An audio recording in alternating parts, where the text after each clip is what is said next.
नमस्कार, मैं संजय कुमार। आप देख रहे हैं आज का भारत लाइव न्यूज। आज लालू परिवार को बहुत बड़ा झटका लगा है, ऐसा न्यूज में आ रहा है। लेकिन मेरा मानना है कि कोई झटका उटका नहीं है। ऐसे नेताओं को झटका लगता रहता है और हमारे देश में जो संविधान की कमजोरियां हैं, जो लूप होल हैं, उसके अनुसार ये झटका झुटका देते हुए जैसे मछली जाल फाड़ के निकल जाता है, ऐसे नेता संविधानिक रूपी कानून को फाड़ते हुए निकल जाते हैं। लेकिन न्यूज है कि लालू फैमिली, लालू यादव, राबड़ी देवी, मीसा भारती, हेमा यादव, तेज प्रताप यादव, तेजस्वी यादव को मिला के टोटल 41 आरोपी, जिनको कोर्ट ने आरोप तय किया है। इसमें कोई अभी सजा वजा नहीं हुआ, अभी ट्रायल चल रहा है। 29 जनवरी को फिर इसका ट्रायल है। इसी को मीडिया में पूरा हंगामा मचा हुआ है कि झटका लग गया, ये हो गया। कोई झटका नहीं है। ये झटका तब माना जाता है जब सजा हो जाता है, ये जेल चले जाते। लेकिन अभी तक हमारे देश में कोई भी कितना बड़ा घोटाला कर दे या ना करे, ये कोई आज का केस नहीं है। जब मनमोहन सिंह की सरकार थी 2005 में, तब लालू यादव रेल मंत्री बने थे और तब का केस है। आज कम से कम इसको 20 साल हो गया। एक बच्चा जब जन्म लिया होगा तो बड़ा हो गया होगा, हो सकता है शादी हो गया, उसके बच्चे भी हो गए होंगे। 20 साल हो गया तो 20, 21, 22 साल में शादी हो जाता है। इतने पुराने केस। और अभी रॉ रेवेन्यू कोर्ट, मतलब जो सबसे निचला कोर्ट है, उसमें आरोप तय हुआ है, वो भी कोई सजा नहीं हुआ है। अभी उस पर इसके बाद कोर्ट में जाएगा, हाई कोर्ट में जाएगा, सुप्रीम कोर्ट में जाएगा। तब तक लालू जी, भगवान करे कि कुछ ना हो उनको, लेकिन उम्र के हिसाब से वो शायद रहें ना रहें। और तेजस्वी यादव बूढ़े हो जाएंगे, उनके बच्चे बड़े हो जाएंगे, तब तक ये केस चलता रहेगा। इसमें कुछ किसी को कोई होना जाना नहीं है। और पता नहीं तब तक सरकार किसकी होगी, केंद्र में कौन होगा, केस वापस होगा नहीं होगा, ये सब चलता रहेगा। इसी प्रकार बंगाल में जो ईडी ने छापा मारा था, उसके खिलाफ आई पैक के जो मालिक हैं प्रतीक जैन, वो हाई कोर्ट पहुंच गए हैं, कोर्ट पहुंच गए हैं। और ईडी भी कोर्ट पहुंची है कि ममता बनर्जी हमारे काम में दखल दी है। मुख्यमंत्री, उनको नहीं आना चाहिए था। ये मामला खनन विभाग से जुड़ा हुआ बता रहे हैं कि खनन विभाग में इंक्वायरी चल रही थी, उसी के तहत इनके छापा मारा गया है। लेकिन जो आई पैक है, कल भी मैं वीडियो बनाया था इस पर। आई पैक एक संस्था है जो चुनाव लड़ाता है, ममता बनर्जी को सहयोग करता है चुनाव लड़ने में। जैसे प्रशांत किशोर जी केंद्र में लड़वाते थे, उस टाइप का संस्था है ये। और उनका कुछ फाइल था यहाँ पे, तो ममता बनर्जी का डर था कि कहीं वो फाइल और जो हार्ड डिस्क था, हार्ड डिस्क भी ले गए हैं।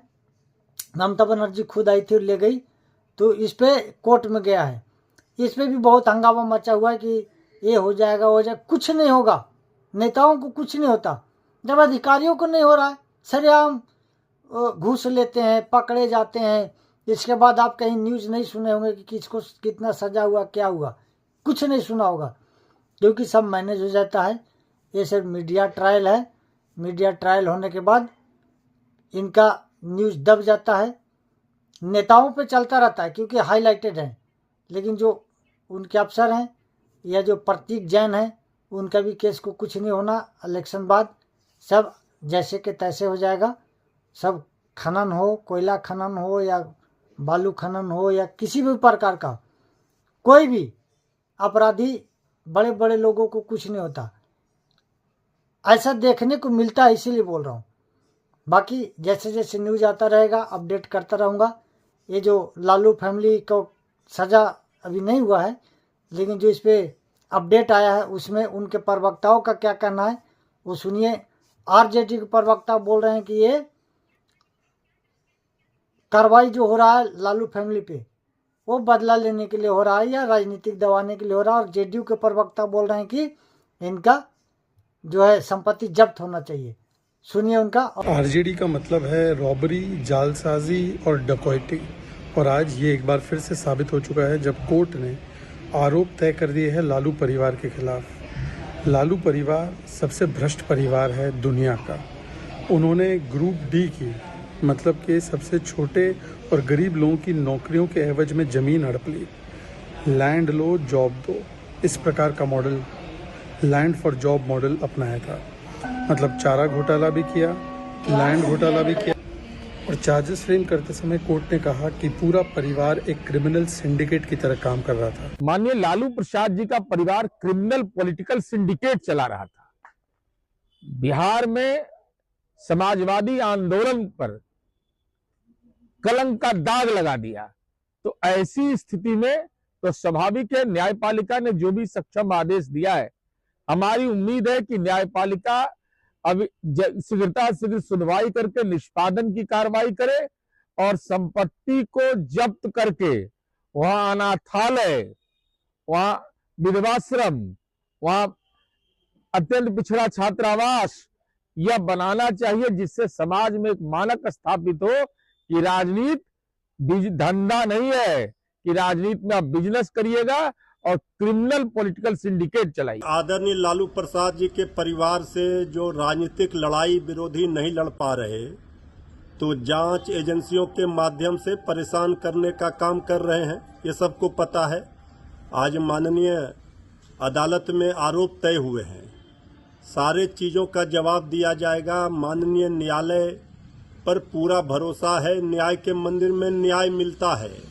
जनता सब देख रही है, कब तक जुल्म करेंगे सत्ता के हथियारों से, चप्पा चप्पा गूंज रहा है आदरणीय लालू प्रसाद जी के परिवार के जयकारों से।